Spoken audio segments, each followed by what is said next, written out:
Hello, and welcome to the Rebate Update. You are on the Like TED online video show, and today's Rebate Update show is sponsored by Keystone Technologies. We have Juan Carlos Blacker here as our guest.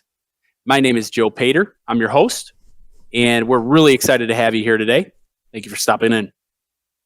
Thanks, Joe. Juan Carlos, first question of the day. In your opinion, based on your history in this space and your understanding of the commercial lighting, really this commercial lighting industry and the way it interacts with the utility world, how can distributors or really generally players in that space better access program funds, better access the ability to offer these incentives? What do you think kind of a strategic mindset should be from somebody on that side of the business in the distributor role? Yep. Great question, Joe. There's a variety of ways, right? First and foremost, many electrical distributors out there are either national or regional chains. They should have somebody on their team that is focused on rebates. Right, because if they're looking, if you're talking about a large national retailer, there's going to be 30, 40 programs out there they need to be a part of. So they're going to need a dedicated person that is looking for those, making the relationships, and getting involved in the programs.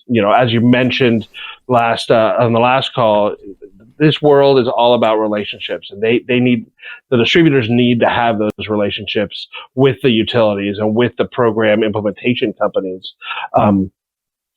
to really get involved in a real and robust way. So that's the start, and that's at the corporate level that I'm talking about. The second part, and this is the complicated part in my book, is corporate level. You can always get that dedicated person that gets focused, goes to the conferences, meets people like you and I, Joe, works with us directly to get involved, or even hires people like you and us to be that person. But really, the next level and the important level is that at each of the branch or profit center level for those distributors, they need to make utility programs important to those branch managers, to those territory managers, and especially to the sales folks.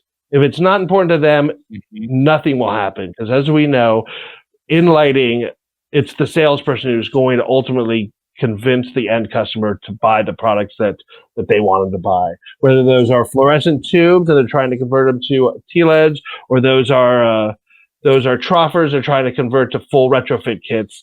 It's really the salesperson who's going to make that ultimate sale and really be the touch point and the success point for the utility programs. So there's two really key parts. The first part, like I said, the corporate side, having a dedicated utility person that's getting the corporate entity involved in the utility programs across the country is essential. But once those programs are running, there needs to be a way to get the sales folks and the branch managers involved and interested and motivated to be participate in the program. That is where we see in the programs that I've helped run and design, that is where we see the biggest choke point being. And I think like the point you're really making is there's a lot of things drawing these people and drawing their attention every day. Like if you're in a selling role at a distributorship, like your job is to sell product, to service the customers, to support the customers, and you probably have 50 other things that are coming at you in any one day. For example, manufacturer might be stopping in to give you a introduction on a new product line. Your manager's telling you, hey, we got to touch these 5 industrial customers that we haven't seen in the last 6 weeks. There's an issue with somebody who came in earlier today. They needed 50 panels, but you only had 45. And the special order that you had placed with the manufacturer a few weeks ago, they sent 4,100K instead of 3,500K. And sometimes things that are not related to lighting, of course, it's not like they're just selling lighting products and lighting's all they think about. They're thinking about the broader picture. And I think the hard part for utility programs is breaking through that noise. Like there's so much stuff that people like in that kind of a position are absorbing in order to get in front of that salesperson so that they themselves can deliver the message to the end customer when they stop in or when their contractor comes in. And that's another thing to realize. There's another layer here. It's not always the end customer coming in to buy product. 9 times out of 10, it's probably not. It's a contractor. Right. It's somebody Yeah, coming it's going to be a contractor. It's going to be an ESCO. It's going to be a facilities management company, and there are other players, and that's probably for another episode, to be totally honest. But all those other players and layers are going to be important as these utility midstream commercial programs grow, or as distributor programs go. But it is always, at least in my experience so far, it is almost always the distributor who plays the key role in those relationships, because all those sales are going through the distributor. And if it's the salespeople who are motivating, let me just finish a thought there, Joe. It's the salespeople who are motivating. We have to make it appealing to them, and if that's touching on their desire to be more efficient, great. But really, we're probably talking about how do they benefit financially from it, because they are commission based for the most part, and they want to make those sales quickly, want to make those turns quickly. They want to get their commission. So it's really figuring out for the utilities how to best manipulate that. Your thoughts on that, Joe? Well, you've already stated them. I mean, it's complex. And I think that in the same way that the actual business of utility rebates is complex because of all the different program designs across the country and all the different processes, inside of a distributor, it's complex too. There's things that are kind of taking the energy away from the messaging of energy efficiency, and utilities need to differentiate in a lot of ways. They need to create differentiating factors, and one of them might be what you're suggesting, which is like an incentive style approach for the distributor itself. And that, I think there's a whole world of things. You could go down that path and come up with great concepts. I remember one of the first jobs I had, I was selling server and like hardware equipment to corporate customers. I was working for this company called CDW. And the reality was, like, they could buy this stuff anywhere.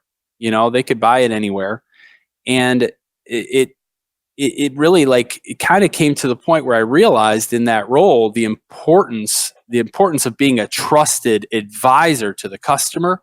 It took me years to figure that out. First of all, like I did not pick that up, right away, but once I realized the trusted advisorship is what the customer's really after, you realize that you're kind of in a role where you're advising the client. Right. And that's really important role. And if you're in a distributorship working for a distributor, you actually have a responsibility to your client book that you're going to advise them on the most efficient, the best technology, the most intelligent technology that's on the market.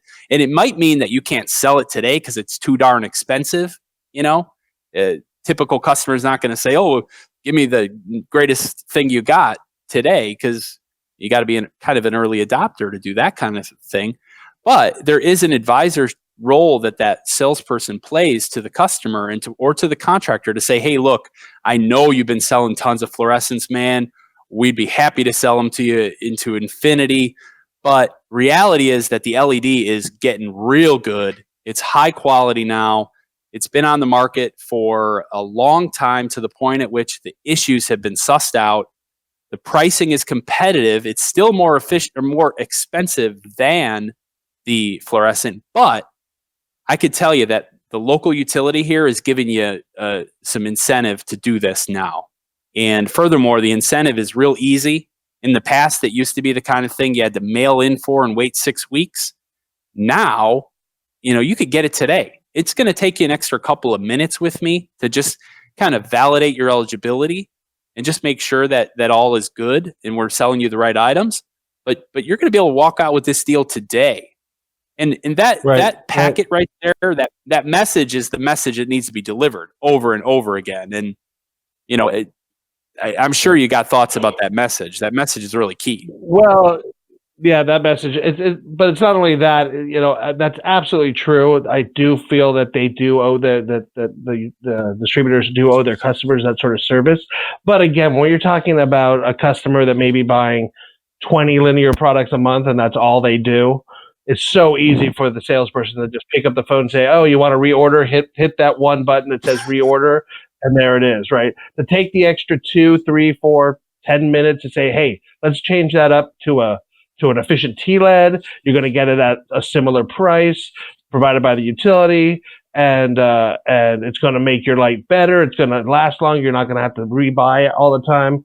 That's a conversation that they're not having because ultimately, and I hate to say it, there's not a lot of incentive for the salesperson to do that. Their commission isn't going to be much different, so why spend the extra time than just hit that single button?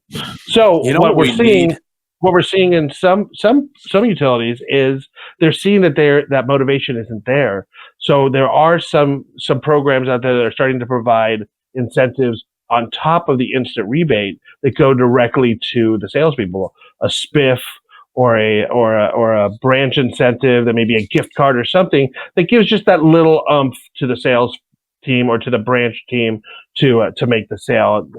And again, that goes into the topic I was bringing up before, where the utilities need to understand how the business works and what's motivating each level of the sale and get into there to really make these programs stand out. But they're getting there, and the distributors are getting more and more out of them. So I definitely want to see more distributors participating, and it will grow and benefit all three sides: the distributor, the utility, and ultimately the customers and the end users. So, yeah, I mean, it's a work complex. in progress. I think that's exactly why people hire you. To be honest, that's exactly why people hire you or somebody in a consultative type of a role, because they want to understand what to take to market, and they need a third party perspective. Like, it's you kind of get blinders a little bit if you work for a manufacturer or you work for a big distributor, even work for a large agent. You're gonna build up some blinders, and it's just natural. Everybody does it. You go to Light Fair, you walk down the aisles,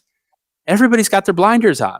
They're looking at their lens, they're looking at their product, what they do, the way they take to market, and that's wonderful. I think it's such a rich environment. Like the commercial lighting industry is such a cool place to exist right now. It's such a cool legacy environment that's been built over so many years with handshakes and guys with tubes in the back of their truck.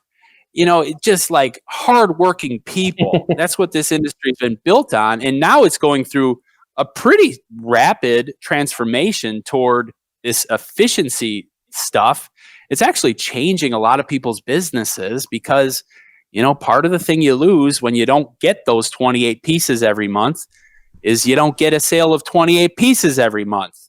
And it doesn't take a sales guy very long to realize, wait a minute, if I give you 28 LEDs today, you saying you're not going to come in 3 months from now? Is that what you're saying? Right. So there's that too. There's that, right. And that's as we change to a non-commoditized product. Yeah. Sorry. The retailers are feeling that too. The retailers are feeling the same thing. I mean, they're just feeling it in a different way. That may be a conversation for another episode. So, Juan Carlos, I want to say thank you to you, first of all, for your time here talking to me openly about the industry. I think that it's constantly in evolution, which I'm sure you would agree with. And even the two of us, like, we don't know the answers. Clearly, like, there's a lot of other smart people in the space who are making plans, who are coming up with new concepts, kind of like creatively exploring this question. But I think that's ultimately very positive for the environment of really our planet Earth. Ultimately, this is a big contributor to greenhouse gases, is electricity coming from centralized power distribution, which is really, derived from a demand for lighting our interior and exterior spaces. So if you're in this industry of commercial lighting, you are playing an absolute critical role in the evolution of efficiency and a sustainable planet. Keep going. And if you're driven by the passion of energy efficiency and green, keep going. And finally, I just want to say that this has been the first ever, or maybe the second ever, rebate report. My guest today has been Juan Carlos Blacker out of the Pacific Northwest. And I want to say thank you again, Juan Carlos. Also, this has been sponsored by Keystone Technologies. And you can find the KeystoneTech.com as the place to learn about that company. This has been the Light TED online video show. And the rebate report is now over. Is now done.